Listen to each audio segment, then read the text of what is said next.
اب یقولون افترا، اب روئے سخن ایک آیت کے اندر دوبارہ سے مشرکین عرب کی طرف آئے کہ یہ کافر کہتے ہیں کہ نبی نے قرآن خود گھڑ دیا. قل ان افتریتہ فعلی اجرامی، اے نبی فرماؤ کہ اگر یہ قرآن میں نے خود گھڑا ہے نا تو اس جرم کا وبال بھی مجھ پہ ہی ہوگا. وَأَنَا بَرِيءٌ مِّمَّا تُجْرِمُونَ، اور میں بری ذمہ ہوں ان گناہوں سے جو تم کر رہے.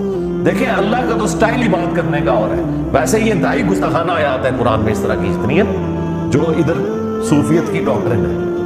اب مجھے بتائیں گے یہ جواب ہونا چاہیے تھا کہ نبی تم فرماؤ کہ اگر میں نے اللہ پہ جھوٹ باندھا ہے تو اس جرم کا وبال بھی مجھ پہ ہی ہوگا. وہ کہیں گے توبہ توبہ کر یار، نبی کس نے کہہ سکتا ہے کہ میں جھوٹ بنے ہیں؟ بھائی سمجھانے کے لیے ہر لیول پہ اترنا پڑتا ہے. لوگ کہتے ہیں نا باتیں کہاں سے آ جاتی ہیں؟ جب گمراہی آتی ہے نا تو باتیں آتی ہیں. جب تم کہو گے نا کہ بابے نے سمندر روکا ہوا ہے تو اللہ تعالیٰ اپنے کسی بندے کے دماغ میں ڈالے گا کہ کوئی بڑے سے بڑا انسان ہو اپنا پیشاب بھی نہیں روک سکتا، کیونکہ یہ سمندر روکنے والی بات جب آئے گی تو یہ بات آئے گی. حضرت ابوبکر صدیق کے دماغ میں یہ بات کہاں سے آئی؟ قرآن و حدیث میں تو کہیں نہیں لکھی تھی کہ جو محمد کی عبادت کرتا تھا جان لے محمد مر چکے. قرآن میں تو نہیں لکھا ہوا تھا، اور نہ کسی صحابی نے حضور کی عبادت کی تھی.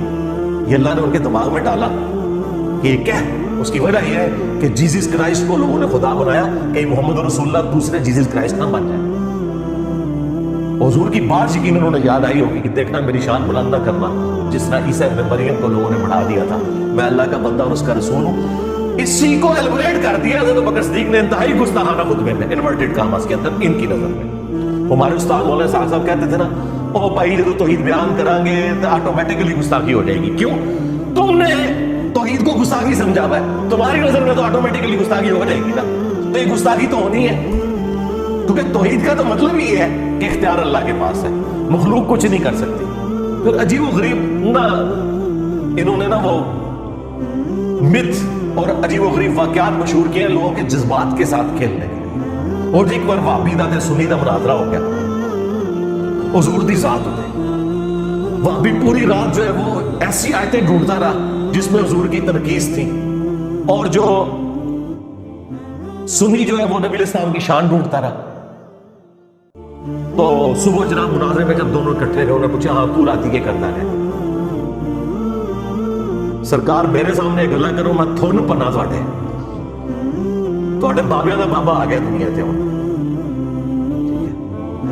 میں آپ دسا کہ میں ابوبکر صدیق دا خطبہ ڈھونڈتا رہا تے مینوں پتہ لگے کہ میں ابوبکر اور نبی نو مننا وا یا ابو جہل اور مننا. تو دس ابو جہل تو کیوں ڈھونڈتا رہا قرآن چوں کی کڈدا رہا؟ اور نبی کی شانیں جو تم قرآن سے نکال رہے ہو ان شانوں سے کس کو انکار ہے؟ کیا نبی کی شان کا مطلب یہ ہے کہ نبی خدا کا بیٹا بن جائے گا؟ عیسیٰ ابن مریم جیسی شان قرآن میں کسی کی نہیں آئی ہے، کسی پیغمبر کی نہیں. لیکن اللہ نے کہا کہ اگر اللہ ارادہ کرے عیسیٰ کو ان کی ماں کو سب کو ہلاک کر دے، اللہ کا کوئی کیا بگاڑ دے گا؟ عیسیٰ اور ان کی ماں روٹی کھانے کے محتاج تھے، وہ نہ تو کسی کے نفع کے مالک تھے نہ کسی کے نقصان کے. یہ اس شخص کے بارے میں آ رہا ہے جس کو کہا اللہ نے وجیہاً فی الدنیا والآخرہ ومن المقربین، اور معجزات ایسے جو کسی پیغمبر کو نہیں دیے گئے. مردوں کو زندہ کرنا اللہ کے عزت سے، مٹی کی مورت بنا کے پھونک مارنا اور اس کا پرندہ بن جانا، یہ معجزہ کسی پیغمبر. لیکن سینٹرڈ کر کے انہی کو اللہ تعالیٰ نے سامنے رکھا کہ یہ فرق ہے بھائی انبیاء میں اور خدا میں. پھر اسی طریقے سے چیزیں بیان ہوئی. وہ جی پھر مناظرے سے پہلے جب پوچھا تو وہابی نے کہا ہاں جی میں تو یہی آیتاں لفظاں رہا. تو انہوں نے کہا بس دیکھ لے کون نبی کی شان ڈھونڈتا ہے تو کون تنقیص ڈھونڈتا ہے. اگر کسی کا یہ عقیدہ ہے کہ توحید بیان کرنے سے نبی کی تنقیص ہوتی ہے تو یہ بلیم وہ کسے دے رہے ہیں؟ اللہ کو. انہوں نے انبیاء کو منی گاڈ مانا ہوا اور اولیاء کو منی رسول مانا ہوا. یہ میرا ایک جولا ہزاروں کتابوں پہ بھاری ہے. یعنی آپ ہزاروں گمراہیاں ایک کتاب میں جمع کریں نا اور آپ اس کی وجہ پوچھیں نا تو یہ ہے کہ یہ نبیوں کو منی گاڈ مانتے ہیں اور اولیاء کو منی رسول مانتے ہیں. بس یہ وہ فرق ماننے کے لیے تیار ہی نہیں، چونکہ قرآن تو پڑھا ہی نہیں ہے. اب ان ساری باتوں کے ہوتے ہوئے مجھے تو صبح شام ان کے اوپر درود نازلہ پڑھنی چاہیے، لیکن میں سمپل کہتا ہوں کہ مرنے سے پہلے اے مسلمان کر لیں اس پہ غور. کتابوں کا خدا اور ہے، بابوں کا خدا اور ہے. کتابوں کے خدا اور بابوں کے خدا میں یہ فرق ہے کہ جو بابوں کا خدا ہے نا، بس وہ خدا بڑا بھائی اور نبی چھوٹا بھائی، بس اتنا فرق ہے. لیکن کتابوں کا خدا یہ کہتا ہے کہ خدا خدا ہے، مخلوق مخلوق ہے. لیکن یہ باتیں آپ کون کریں؟ یہ جب باتیں آپ نہیں کریں گے تو بات کوئی نہیں کھلیں گے. توحید تو اتنے عرصے سے بیان ہو رہی تھی، لیکن توحید کا مطلب توہین رسالت دیا جاتا تھا.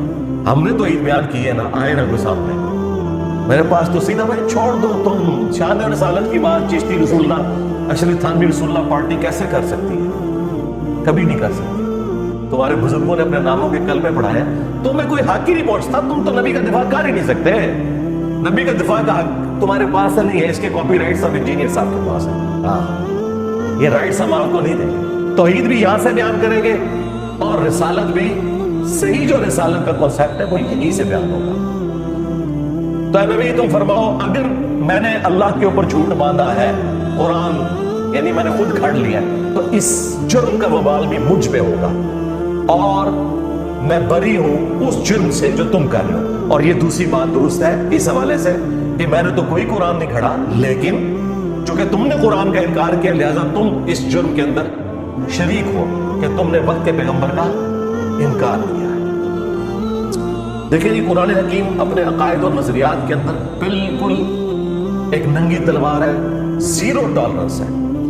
اگر کسی شخص کو انبیاء کا سٹیٹس نہیں پتا، انبیاء کرام کی ذمہ داری، ان کے مراتب نہیں پتا، اور وہ اپنے ذوم میں انبیاء کرام کے ساتھ چیزیں منسوخ کیے ہوئے ہیں، تو عقیدت اور جذبات کی بنیاد کے اوپر ایسے عقائد منسوخ کرنا، سب سے پہلے انبیاء کرام اس سے اعلان برات کرتے ہیں.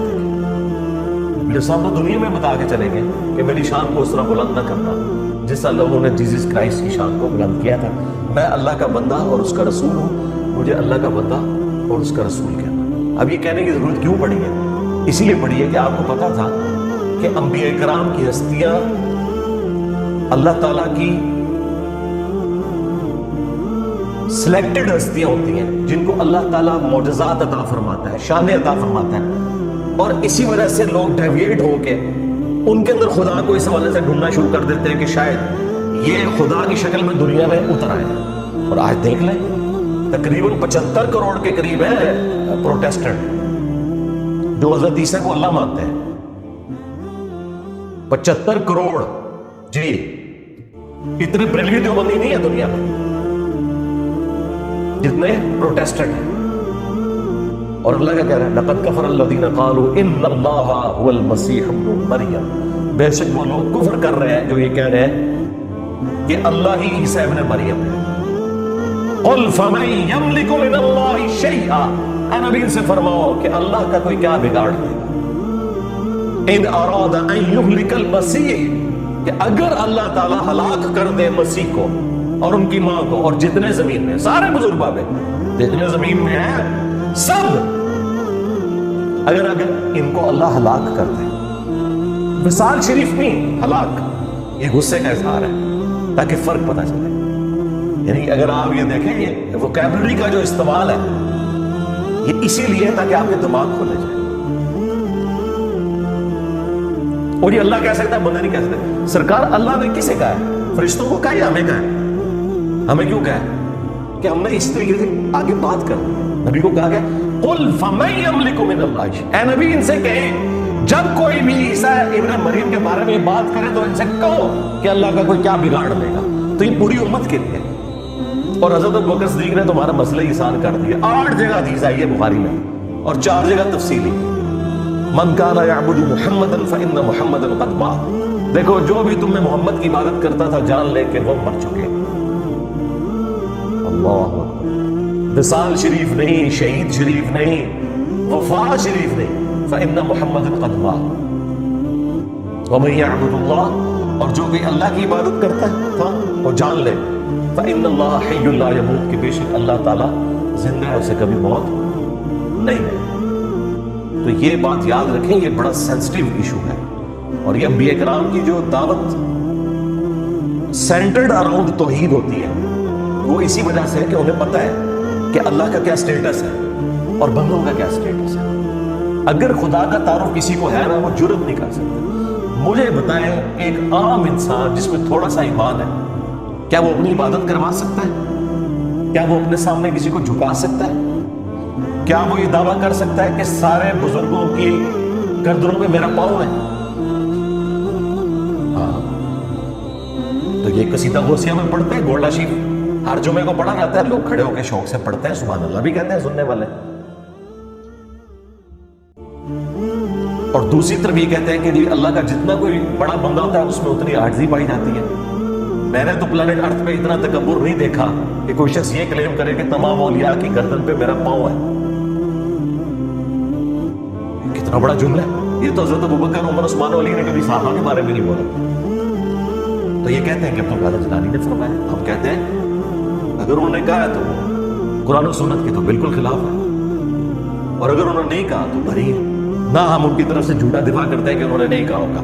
پہلے ہم کس زمانے میں کرتے تھے. اب مجھے کسی سے کوئی ہمدردی نہیں, سیدھی سی بات ہے. اللہ سے ڈر لگتا ہے کہیں ان میں سے کسی نے کام ڈالا ہو تو اللہ تعالیٰ وہ کہے کہ تو کہ تو ڈر گیا سارے تروں کیڑی چیز مجبور کرتی سی. دیکھیں ہمیں جو چیز مجبور کرتی ہے نا دفاع کرنے پہ, وہ ان ہستیوں کا دفاع ہے جن کے پیچھے قرآن و سنت کھڑے ہوئے ہیں, یعنی صحابہ اہل بیت انبیاء کرام. ان کے بعد ہمیں نہیں پتا کہ کس نے کام ڈالا ہے اور کس نے واقعی دین کی خدمت کی ہے. ٹھیک ہے, کیونکہ کئی لوگ جن کو ہم اچھا سمجھتے تھے ہمیں اتھینٹک نالج سے پتا چلا کہ انہوں نے بھی کام ڈالا ہے. یعنی جو پچھلے 100 سال کے اندر ہے ان کی تو قلم کسی بھی نہیں ابھی خشک ہوئی نہیں ہے. تو بات یہ ہے کہ اللہ سے ڈر جائے, قرآن و سنت پہ آ جائے. وہ غامدی صاحب سے کسی نے پوچھا نا کہ جی وہ قرآن میں تو لکھا ہے تو وہ فلاں بزرگ یہ کہہ گئے. انہوں نے کہا کہ اللہ تعالیٰ مجھ سے یہ نہیں پوچھے گا کہ فلاں بزرگ یہ کہہ کے گئے تھے تو نے کیوں نہیں مانا. اللہ مجھ سے یہ پوچھے گا کہ قرآن میں یہ لکھا ہوا تھا, جو قرآن تیرے پاس آیا تھا تو نے اس کو مانا تھا کہ نہیں. اب مجھے بتائیں میرے پاس قرآن آیا تو میں یہ کہوں گا فلاں نے یہ کہا ہے, میں تو اس کا پابند ہوں. جب اللہ میرے پاس آیا ہے, قرآن آنے کا مطلب ہے اللہ آ گیا. سنت آنے کا مطلب یہ ہے کہ نبی اسلام خود آئے میرے پاس. ان کے ہوتے ہوئے میں نے کسی بزرگ کے قول کے ساتھ مجھے کوئی ہمدردی ہے یا میں نے مطلب ان کی بزرگی بچانے کی خاطر ان کے باطل عقائد اور نظریات کا کوئی دفاع کرنا نہیں. اصل چیز میں نے اس رکوع کے اوپر اتنا ٹائم اس لیے لگایا کہ تاکہ آپ کو پتا چلے کہ انبیاء کرام کے بارے میں عقیدہ کیا ہونا چاہیے. سورۃ الانبیاء پڑھے بندہ حیران ہو جاتا ہے. وہ سورت کا نام ہے انبیاء. عام بندوں سے پوچھے جنہوں نے نہیں پڑھی وہ کہیں گے جو اس نبی دی شانہ بیان ہوئی ہے. حالانکہ انبیاء جو سورۃ الانبیاء ہے اس میں اللہ تعالیٰ بتایا کہ انبیاء کا سٹیٹس کیا ہے, انہوں نے کیا کام کیا, اور نبی میں اور اللہ میں فرق کیا ہے. پورے قرآن میں جو انبیاء کرام کے حوالے سے چیزیں ڈسکس ہوئی ہیں وہ یہی ہوئی ہیں کہ یہ اللہ کے اتنے برگزیدہ بندے تھے کہ یہ اللہ کی طرف اورینٹڈ ہوتے تھے. ہر معاملہ اللہ کے سپورٹ کرتے تھے, اللہ سے مانگتے تھے, اسی سے دعائیں کرتے تھے, اسی سے اپنے عقیدے وابستہ رکھتے تھے. یا یہ بیان ہوا ہے کہ جو انبیاء کے بارے میں ایسا عقیدہ رکھتے ہو ایسا عقیدہ ان کے بارے میں نہیں رکھ سکتے. انبیاء کرام جو ہے وہ اللہ تبارک و تعالیٰ کی توحید کے معاملے میں کوئی کمپیریزن ہی نہیں ہے. وہ مخلوق ہے, وہ خالق ہے. یہ دو چیزیں بیان ہوئی ہیں. اس لیے میں نے پچھلے دنوں ایک تفصیلی ویڈیو ریکارڈ کروا دی ہے, شیطانی توحید, شیطانی بابوں کا فتنہ.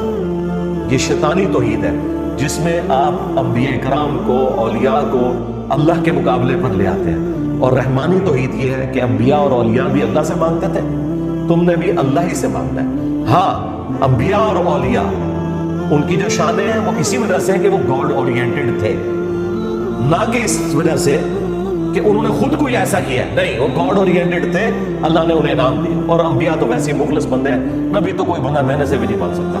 وہ اللہ تعالیٰ نے جسے عطا فرما دیا وہ اللہ تعالیٰ کے مخلص بندے ہیں, ان کے برابر تو کوئی بھی نہیں پہنچ سکتا. لیکن یہ ساری تعریفیں کرنے کے بعد ان ہستیوں کو اونچا نہیں کرنا ہوتا, خدا اورینٹڈ ہوتے ہیں. ہم عام مسلمان ہیں نا. اب مجھے بتائیں اللہ کے فضل سے میں نے جو سٹیٹس اویل کیا ہے اس دعوت کے بس ختم نبوت کی برکت سے, اس طرح کا سٹیٹس انسانی ہسٹری میں بڑے کم لوگوں نے اویل کیا ہوگا. لیکن مجھ سے کبھی آگے پوچھے, میرے سامنے کو جھکنے کی کوشش کرے, میرے پاؤں کو ہاتھ لگانے کی کوشش کرے, تو میں فوراً ڈر جاتا ہوں کہ یار یہ خدا کیا سوچے گا میرے بارے میں, مجھے آخرت کی. آپ مجھے بتائیں یہ جو بابے اپنا چٹواتے رہے ہیں یہ پاؤں والا سلسلہ اور جو کچھ یہ کرواتے رہے ان کو تو خوف خدا بھی کوئی نہیں تھا.